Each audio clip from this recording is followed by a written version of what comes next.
How to avoid suffering, video number 3. We know we can't avoid all suffering, but I believe we can avoid a lot. And I'm sharing some thoughts with you. Meditate on them, take them to the Lord. Today, I want to start off by reading Psalm 100. Make a joyful noise unto the Lord, all ye lands. Serve the Lord with gladness. Come before his presence with singing. Know ye that the Lord, he is God. It is he that has made us, and not we ourselves. We are his people and the sheep of his pasture. Enter into his gates with thanksgiving, and into his courts with praise. Be thankful unto him, and bless his name. For the Lord is good, his mercy is everlasting, and his truth endureth to all generations. Well, that'd be a nice psalm to read every morning, right? So how can we avoid suffering? How can you avoid suffering in your life? Be grateful. Be grateful for the good because it's good. Be grateful for the bad because he promised in Romans 8:28 that he will work all things together for good. All is the key word here. Things that you messed up, things that you had no control, that came as a mess on your path, right? We don't need this verse when all things are going good. We need this verse when all things are going bad. One day I was reading James 1:17. I guess I should say I was reading James 1, and verse 17 jumped out at me. Every good gift and every perfect gift is from above, and cometh down from the Father of lights, with whom is no variableness, neither shadow of turning.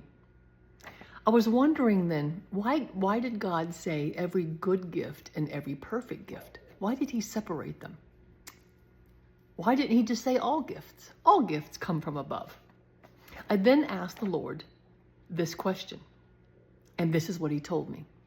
There will always be good in your life and bad in your life at the same time. A good gift are all the good things in your life.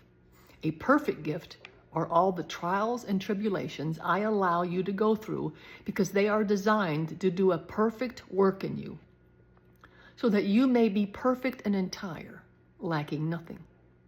And then he took me to James 1, verses 2-4, where it says, My brethren, count it all joy when you fall into diverse temptations, knowing this, that the trying of your faith worketh patience.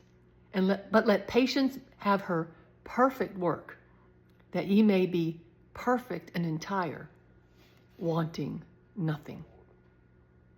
So according to this, when problems come, you should rejoice, because you know God is up to something good.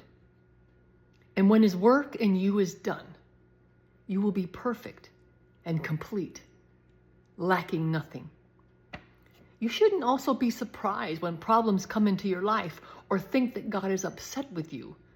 Every problem that comes into your life has permission by God to be there, because he plans on using it for good. We have another promise in Psalm 76:10. You have to view it in the King James Version. Other people will look at it in other versions and it just doesn't say the same thing. So I'm just saying, look at it in the King James Version.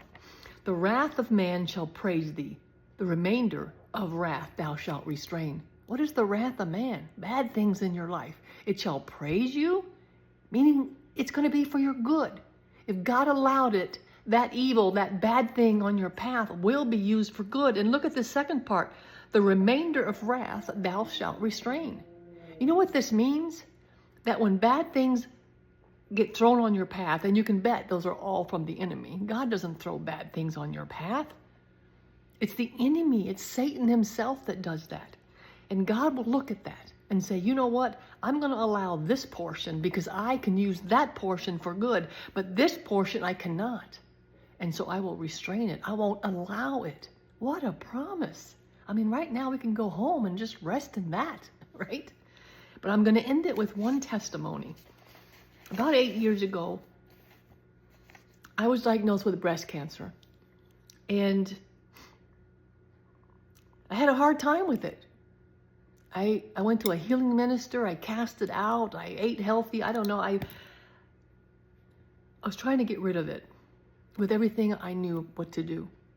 And finally, I realized it was not going away. And so I acquiesced and I did chemotherapy, went through chemotherapy. About 2 months into it, I became bitter, and God saw that.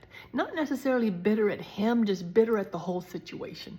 I'm laying here feeling like crap, not able to do anything because it really knocked me out. I mean, it just took the life out of me. And God saw that. And so he moved a friend to send me a book, a little book called Prison to Praise, written by an Army chaplain during the Vietnam War. And the whole message of the book was, if what you're going through is not any worse than what my son went through on the cross, you need to praise me for it because I am going to use it for good. And that day when I finished the book, I got out of my bed. I went in front of my mirror in the bathroom and I said, Lord, I thank you. I thank you for this cancer. I thank you for this chemotherapy. I thank you for everything I'm going through because I am trusting you're going to work it together for good. And that very moment, something supernatural happened inside of me. All of a sudden, that bitterness flew out of my soul. I mean, it was gone. And a gratitude came into my soul that I cannot explain because it hasn't left to this day. I went back to bed having months of chemotherapy still ahead of me. I think about 5 more months. But yet, I laid in bed and I looked around and I thought, wow, I saw nothing but blessing. I saw nothing but God's goodness around me. I can sleep all I want. I can watch all the TV I want. My husband's, taking care of me, bringing me my meals. I don't have to work. I'm retired. I had good health insurance. I mean, everywhere I looked, I saw blessing. God was allowing me to go through this for a reason. But he was making it as comfortable as possible for me, is what I noticed. So I just want to end it with that.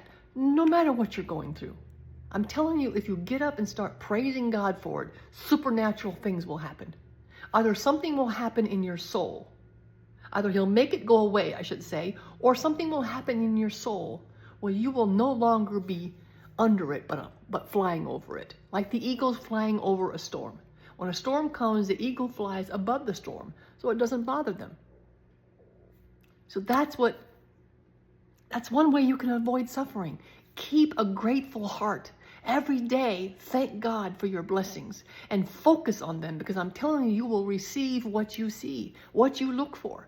You focus on the good, you will see good, and you will see more good every day. But you focus on the bad, and you'll wonder why more bad, why you're attracting more bad. So how to avoid suffering? Be grateful.